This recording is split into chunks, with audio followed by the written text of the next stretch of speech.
Akkam jirtu daawwattoota televiziyoona Gaaddisa Dhugaa akkasumas dhaggeeffattoota sagalee bilisummaa Oromoo har'a guyyaan hagayya tokko bara 2020 kan argamnu magaalaa Finfinneetti.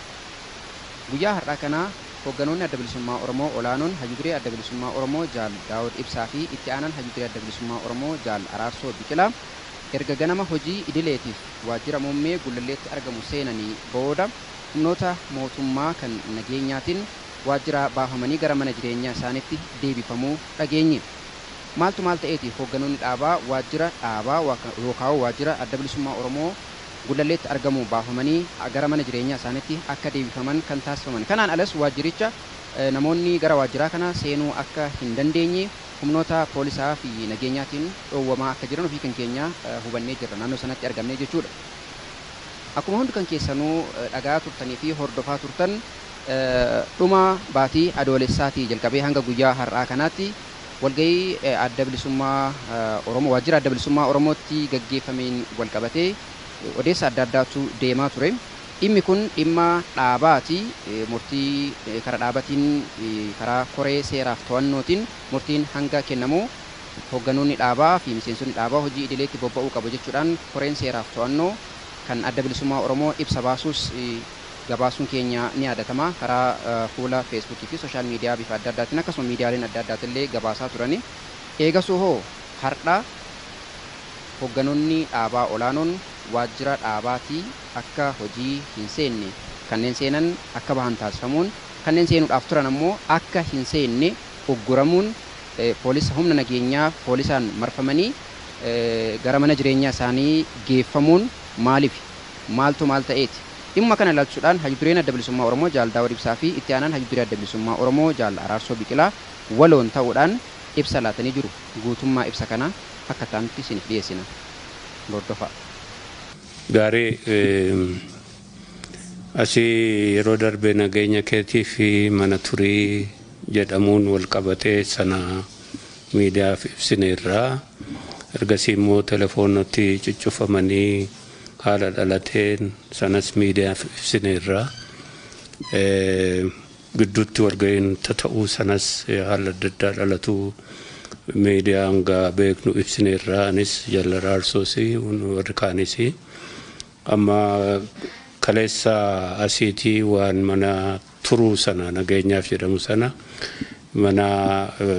nageenya kee tikfataa hojii deemuu dandeessanaan jedhanii achi waajjira waliin deebi'ee har'as akkasuma waajjira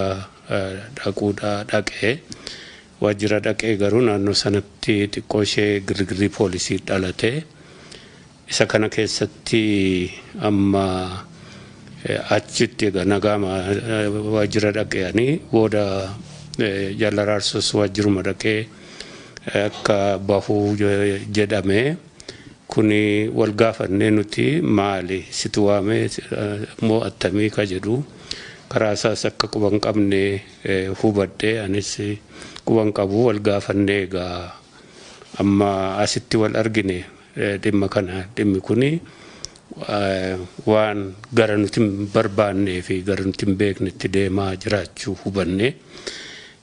maa irratti wal haasofne nuti dhaabni kuni caasaa qabaa sirna qabaa waa hundi sirna keessatti dhumachuu danda'a karaa keenyaa fi karaa miseensotaa ammarraa jalqabee hundi hojii isaa guyyaa sabatiinsaan akka hojjetu inni kaan sirna dhaabaa keessattii fi caasaa dhaabaa keessatti xumuramuu hundi keenya ka itti amannuu fi ka itti waadaa seenne waan ta'eef isuma kana hordofamee akka xumuramu kana ummata keenyaafis miseensota keenyaafis hundaatiif ibsuu barbaanne kanuma isa kaan walitti deebineeti bal'inaan haala sabatiinsa ta'u keessatti nus walitti haasofna caasaan keenyaa fi sirni ka seeraan qabnu sunis sirnaan waan jiru sana hundi hordofaa kana keessatti ka gadi jabeessinee dhaammannu qaamni kamuu sadaffaan dhimma kana keessatti seenuu hin danda'u seerri dhaaba keenya sin dhorku kana akka nurraa dhaabbatan waamicha goonaa fi tarii odeessa isaan ga'e hin beeknu nuti karaa mataan keenya isaanis wama rakkatanii akkas goggodhu sichi adda baafannaa kanuma ka ammatti ibsuudhaan barbaannu fayyaa ta'aa ulfaadha. Ayyee akkuma hundi keenya waliin quba qabnutti dhiyeenya kana adoolessa 27 walgahii gumii sabaa tattamaa godhuun keenya ni yaadatama. Kanumarraan kan qabee egaa hagi dureenis akkuma mana turu jedhamee akkuma reefu ibsetti mana ture sanumaan utis haaluma jiru waliigalaa lallaaluudhaan gaafii miseensonnis gaggaafataniin kana kanaan akkaataatti qaabsuma kana jabeessuudhaa fi fuuldura tarkaanfachiisuudha jecha namni isa gaggaafannaa wal geenye san booda immoo eega xumuranne boodaas gaa hagi dureenis asuma akka mana ture akkuma jedhame sanitti hin baane boodarra immoo kaleessa kan lakkifamee jechuudha. Kaleessa guyyaanis guyyaa iidaati isaan waajjira dhaqanii nuti immoo waajjira hin dhayne ganama kana yeroo dhaynu ijoolleen bilbiltan itti himtee akkasii waajjira poolisootaatu jiranii natti himanii anis bilbilaan dubbiseen ture jechuudha ijoollee. Hayyee waan dhufaniif nagummaadhaaf dhufanii waan hundaa'uu isin akkuma keessan seenne kayyoon waan hojii isaanii haa hojjetanii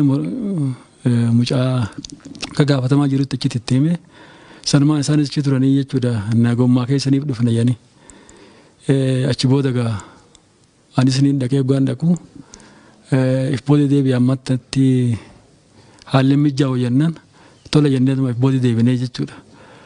Kanaaf haalli waliigalaa gaa yoo laallee dhugumatti uummanni keenya ka keessa jiru ka ala jiru dhaabni if keessatti seera qabaa sirna qabaa rakkina jiru hundaa if keessatti ni fixata wanni dhumannes hin jiru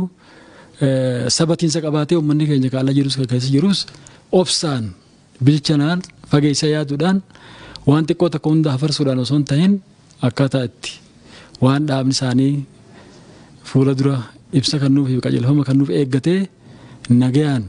hojii isaa miseensonni innis sadarkaa olaanuu sadarkaa gadaanuu hundinuu hojii masfiit irratti bobba'uu malee waan biraa keessa kan seen wanni hundinuu ni qajeela wanni hin qajeelles hin jiru namni mariidhaan waa hiikkata mariidhaan waa furataa sirnaas qabna seeraas qabna kan akkasumatti quba qabaatame gaariidha jechuun wanni hundi yooniif immoo faallaa hubatameetiin akka malee kan deemu taate qaabsuma keenyaatu jalaa miidhama. Wareeguma qaqqaalii bara dheeraa oofne asfinne kanaatiitu nu jala akka malatti hiikkaan taane argateetiin rakkoon taane keessa bu'aa jechuudha. Kan akkasitti hubatuudhaan suuta tasgabbaa'anii namni bilchaadhaan yoo akkasitti hojuma isaati irratti bobba'e gaariidhaa kan jennuun dhaamaa jechuudha.